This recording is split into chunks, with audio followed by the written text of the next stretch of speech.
The Khyber Crusade.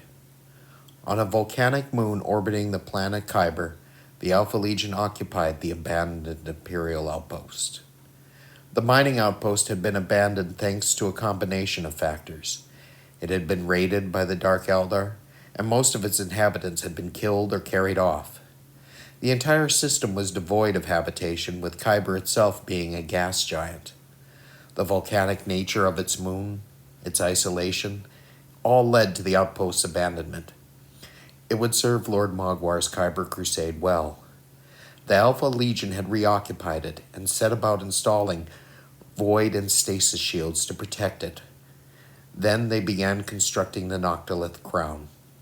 The Noctilith Crown would serve as a beacon to the Stygian Empire on the Khyber path the Dark Crusade was creating. That path would connect the Alpha Legion-controlled Stygian Empire to the Great Rift. Such a clandestine path would allow recruits and allies to pour into the Empire from the Rift and Imperium Nihilus. Unbeknownst to the Alpha Legion, Aldari Rangers had slipped through the perimeter, and they stealthily took up a vantage point upon the abandoned drilling rig. Scanning the outpost, they signaled the main Aldari host.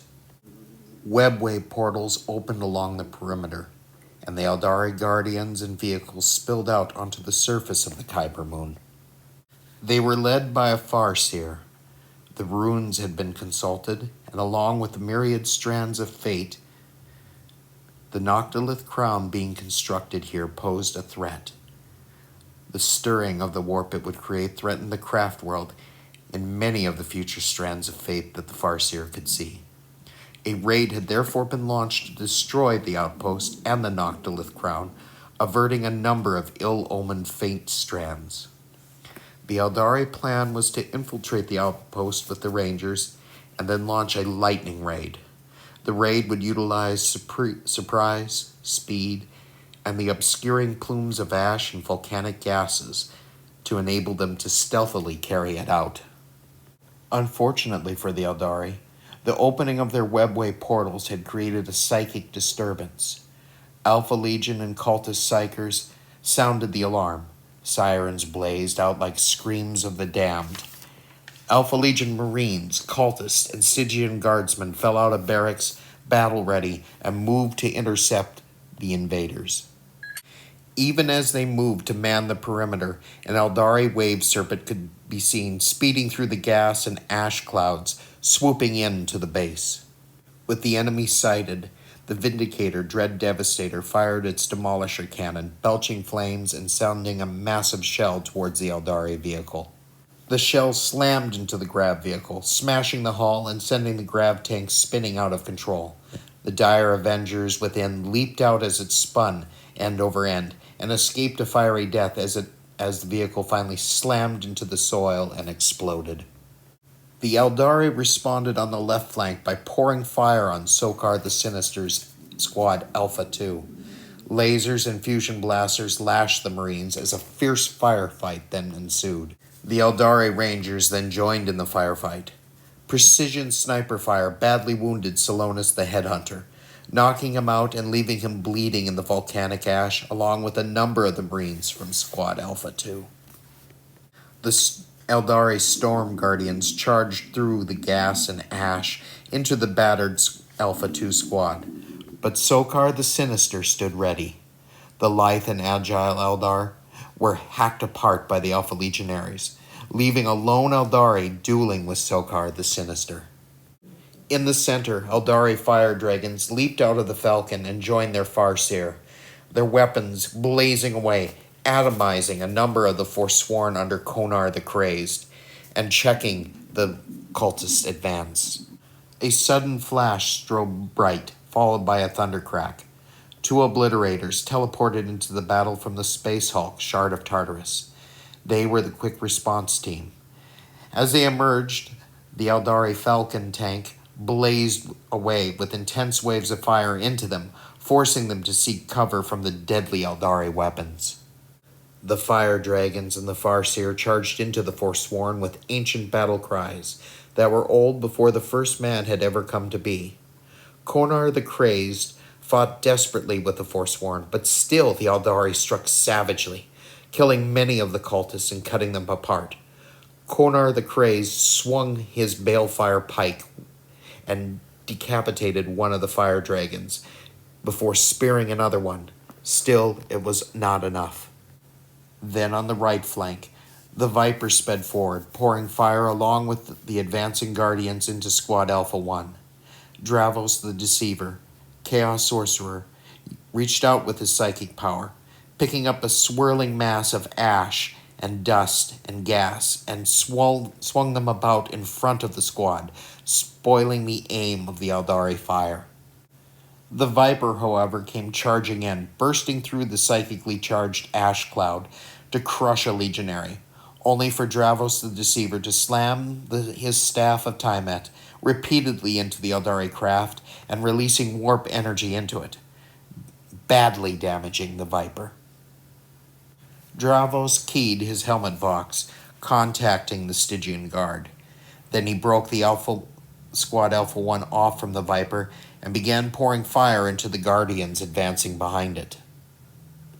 Colonel Blackheart heard Dravos the Deceiver's commands from his vox operator. The Stygian guardsmen stepped up and poured fire, grenades, and plasma bursts into the Viper, blowing the light Aldari vehicle apart and sending it spinning into the ash. Dravos and Squad Alpha 1 rushed the two surviving Guardians and tore the Xenos limb from limb. Securing the right flank, Dravos the Deceiver then ripped out the Aldari Spirit Stones. These were a valuable prize. He could make use of them in any number of dark rituals as he trod the path of glory. In the center, Konar the Crazed and the Forsworn fell back from the fury of the Aldari. The Hellbrute, Markoth the Malevolent, stormed past them at the fire dragons, bellowing dread incantations. Time appeared to slow as the Aldari Farseer raised his staff and the psychic might of his mind buffeted the Hellbrute, holding it in place. In that moment, drawn out by the Xenos witchery, the fire dragon's weapons blew the legs off of the Chaos War Machine and left it to fall impotent into the volcanic ash. The Aldari then charged the Forsworn, even as fire from the Falcon seriously damaged the Vindicator Dread Devastator. Konar the Crazed wielded his balefire pike desperately, swinging it from side to side to keep the Aldari at bay. Even as many of the remaining Forsworn fell around him, Konar knew they were all that were keeping the Xenos from the precious Noctilith crown. On the left flank, Sokar the Sinister executed the remaining Storm Guardian, even as the Harkani Cabal led the Harkani hunters towards the Aldari Rangers. The cultists, led by the Harkani Cabal, and utilizing sinister incantations, began climbing up the mining rig and butchering the Eldar snipers in a frenzied onrush of blades and axes that left the drilling rig dripping with Xenos blood. Amidst the flash and crackle of lightning, Lord Mogwar teleported in with his Terminators, firing as they came, so they blew apart the Guardians as they charged into their midst. With both flanks collapsed, the Farseer ordered a retreat to the webway. As Lord Mogwar advanced in a fury over the raid, an Aldari Exarch turned to face him and cover the retreat. Lord Mogwar swung a sweeping blow. The accursed blade of Tymet shattered the Aldari blade and cut him in half. Lord Mogwar then ordered a full pursuit of the fleeing Aldari forces. Suddenly, teleporting in behind the Alpha Legion lines, Aldari warp spiders appeared. They fired dense webs of monofilament wire upon the Harkani Cabal and cultists, the molecular razor wire dismembering and chopping the cultists into bloody hunks of meat and leaving the drilling rig covered in deadly cobwebs capable of dissecting the unwary. Without pause, the Aldari warp spiders charged in, cutting down most of the remaining cultists and closing in on the inner circle of the Harkani Cabal. Hearing the desperate calls from the Cabal and fearing for the safety of the Noctilith crown, Lord Mogwar called the recall and broke off the pursuit, racing back towards the outpost. Just as his forces arrived, the warp spiders activated their arcane techno backpacks and warp jumped away, disappearing in a blink of an eye, only to reappear a second later by the webway portals where the decimated Aldari raiding force was slipping away. In a few moments they were gone, vanishing through their mysterious portals. Lord Mogwar then surveyed the scene. The battle was over and the Aldari defeated. The outpost would need mines laid to form a better defense perimeter, along with some psychically charged ruins that would immolate anyone attempting to open a warp portal near the base. The secret of the outpost and the Noctilithic beacon crown would still be safe, for no Imperial would trust in Aldari or heed their warning until it was far too late to halt the creation of the Khyber path. The Khyber crusade would continue.